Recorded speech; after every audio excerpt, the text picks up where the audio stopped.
Michael Burry made headlines last year with his short position that he had on Palantir. Now let's dive into kind of what he actually did in the structure of that trade and see if we could take some option math and put some probabilities behind that. Now, what he was doing was he was buying long dated put options, which is a bearish bet on the stock. You're looking for the stock to go down over a certain period of time. Now, the headline size that he had was a little over $900 million in notional exposure. Now, when those reports come out, it's based on the options notional exposure, not the actual value that is put into the trade. So an option trades at 100 shares notional value. So at a $9 million premium in that position, it would equate to about $900 million in quote unquote notional exposure. Now, that's not the actual risk that he had on the trade. The actual risk was more around $9 million. Now, the bet was a long duration trade, betting for the downside in Palantir to probably somewhere in the 50 to 60 range. I say probably because the exact position isn't totally known, and because of the reporting of these firms, you don't know if they're still in this trade at this point, but we're going to put some context around it. So we're going to put some context around what his position was and essentially what the probability of that position expiring in the money is at expiration. So we're going to be taking a look at that. So you might be asking what the core thesis was that Michael Burry was going after here. It was not that Palantir was a bad company per se. It's just that the stock was wildly mispriced. You had an extreme valuation. The stock was at 100 to 200% earnings, multiple 70 times sales. It's a big stock with a high multiple value. His view that even the software companies and the AI companies, they rarely justify these sort of values. Also, that the market is just pricing in perfection and execution and sustained hyper growth in a lot of these names, including NVIDIA, which he was also kind of bearish on.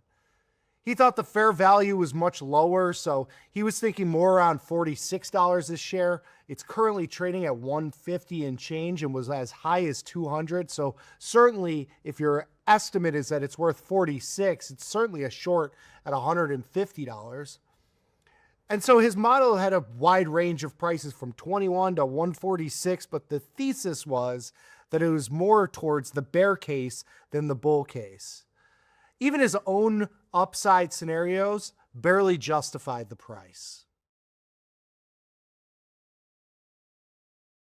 So he had some skepticism with the business model. He said it was not a true SaaS company. You know, it had heavy customization, less reoccurring revenue. He suggested that there was lower scalability than the market assessed. He had accounting questions and quality concerns. You know, he said the revenue recognition issues, historical dilution. There was a lot of aggressive assumptions built into the price of Palantir. He attacks the earnings quality, not just the growth of the stock. He had AI bubble and narrative fears. Burry's broader view, AI, it was a hype cycle, similar to past bubbles.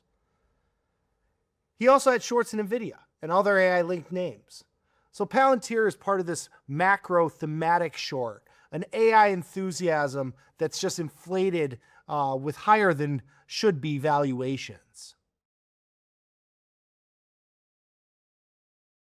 So options allow us to price these sort of predictions in. Options are the great equalizer in investing.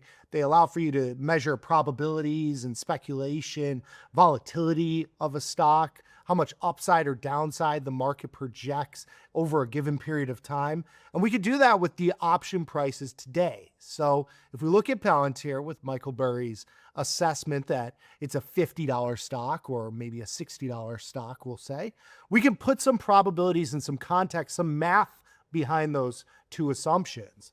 So let's say that you thought Palantir would be at 50 at the end of this year. We'll go into January of 2027. How you could price that probability would be using the options. You can go to the January 27 options. You can add these two columns to your Tasty Trade platform, delta and probability of being in the money, which is our probability of touch here. And on the downside, you can quantify this.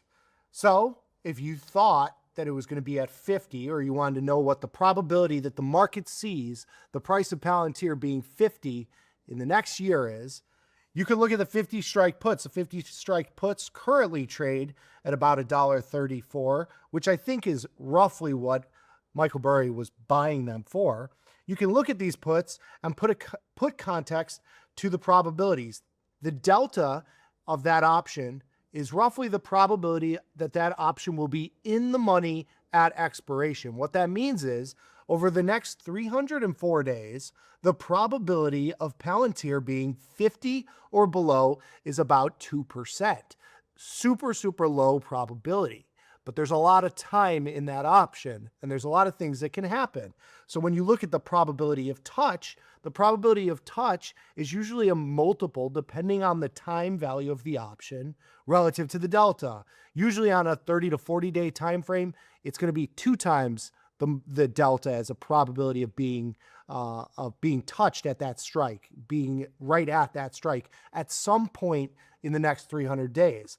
In that context, the probability that we touch $50 on Palantir in 304 days is about 17%. So Michael Burry's bet that the stock would be at or below 50 in the next 300 days is about a 2% probability at that expiration. Now, at some point prior to that expiration, it's around a 17% probability of touch. Would you make that bet? That's it.